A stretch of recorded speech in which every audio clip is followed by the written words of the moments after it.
Let's explain the notion of the inverse of a function.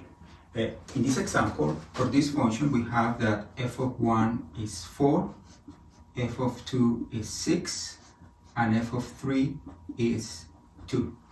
In this case, the domain of this function is the set 1, 2, 3, and the range is the set 2, 4, 6. The inverse function, which is denoted by f to the negative 1, don't confuse with 1 over f. This is the notation inverse function, and the inverse function is defined from the range of the original function. That means that the domain of the inverse, the domain of f inverse, is equal to the range of the original function, 2, 4, 6, and the range of the inverse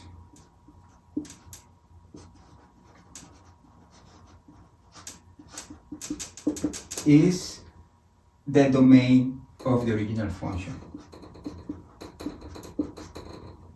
And by definition, to compute the inverse, f inverse of 2, by definition we need to solve this equation, f of x equal to. Then we have to think about the original function and think which input goes to 2. And in this case, we notice that it is 3. Then f inverse of 2 is just 3. Notice that one property that we want in order to define the inverse is that this equation has only one solution. We want this equation to have only one solution. F of 2 is 3. When we keep going like that, we notice that the inverse is essentially to reverse the order of the arrows. 4 goes to 1 and 6 goes to 2. This is the inverse. Here, if we define this function as the function g, then the inverse of this function is not going to be defined. The reason is because if we think about g inverse of 4, right, the inverse goes from here to here, and if we think about g inverse of 4, then we are thinking about this equation, g of x equal 4. What input goes to 4? And we notice that there are two possible inputs. Then the inverse wouldn't be a function. But that's a problem that is not so difficult to fix. Sometimes what we do is we just forget about some elements in the domain. Like 2, 3, 4, 6, and this is like the new function g. Essentially, we have forgotten about the input 1, and then we get this, and this one has an inverse, g inverse of 4. Then when you think about this equation, g of x equal 4, then we notice that there is only one solution, and the solution is 2. Then this condition of this equation having only one solution is called injectivity.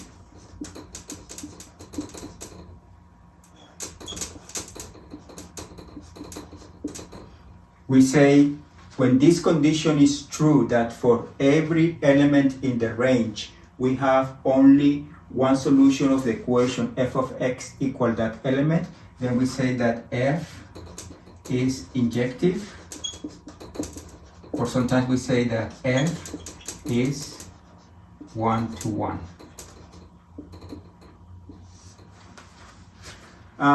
Let's see some examples.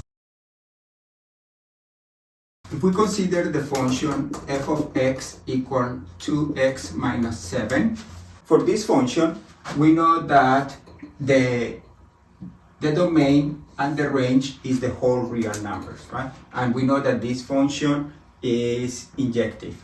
If we want to solve f inverse of 3, what do? We have to think about the x that solve this equation. The x that satisfies that is f inverse of 3.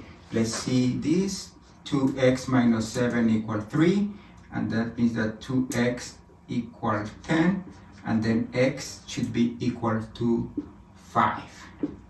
Notice that we have that f of 5 is 3, and for that reason f inverse of 3 is 5. We have to keep in mind that when we are computing the inverse of a function, we are solving an equation that involves the function. In general, if we want to solve f inverse of a number y, what do? We solve this equation, f of x equal y, and we solve for x. We do something similar to what we did here, and then we are doing 2x minus 7 equal y, and then here we have that 2x equal y plus 7, and then x equal to y plus 7 over 2. That means that f inverse of y is just y plus 7 over 2, and therefore we can also write that f inverse of t is t plus 7 over 2. Notice that variables are somehow irrelevant. Here we have f of inverse of y is y plus 7 over 2. F inverse of t, we can write that f inverse of an apple is an apple plus 7 over 2. And lastly, which is more common, we can write that f inverse of x equal to x plus 7 over 2.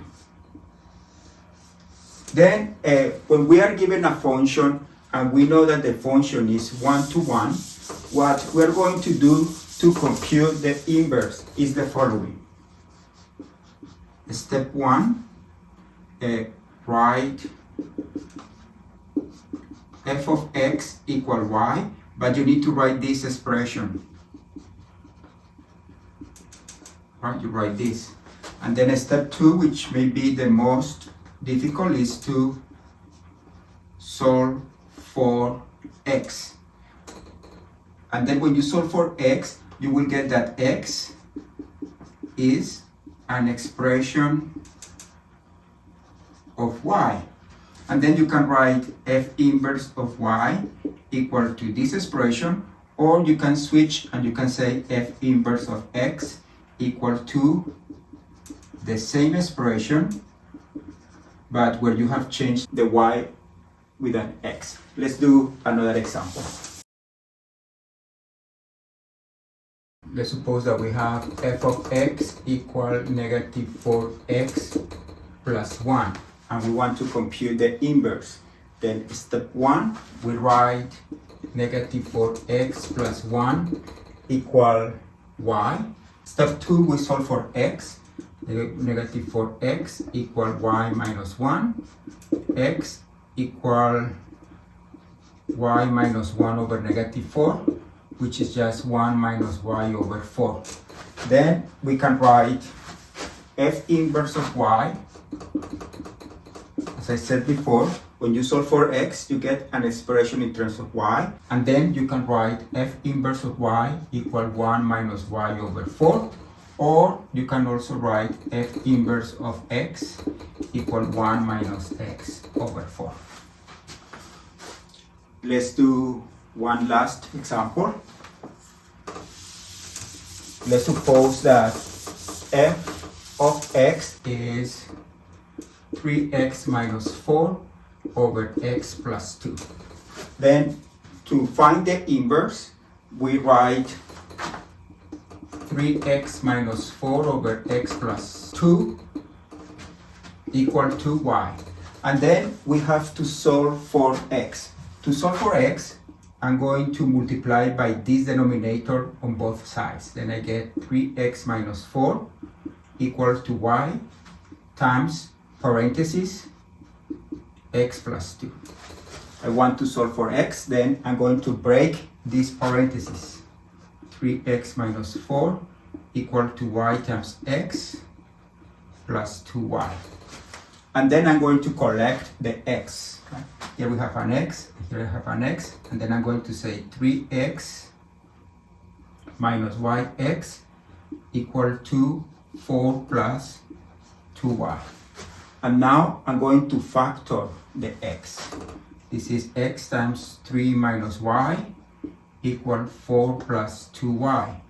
And lastly, I'm going to solve for x by dividing by 3 minus y.